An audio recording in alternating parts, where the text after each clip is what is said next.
جليل حرمه الله وسماه يوم الحج الأكبر يفرح فيه المسلمون من مشاعر الأرض ومغاربها.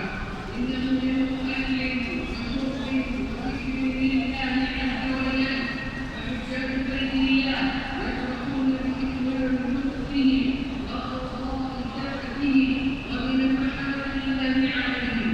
وغير الحجاج يفرحون بما ذكر الله تبارك وتعالى لهم من بهيمة الأنعام والاقتداء بسبيل الكلام صلى الله عليه وعلى آله وسلم تسليما. قال تعالى: إنا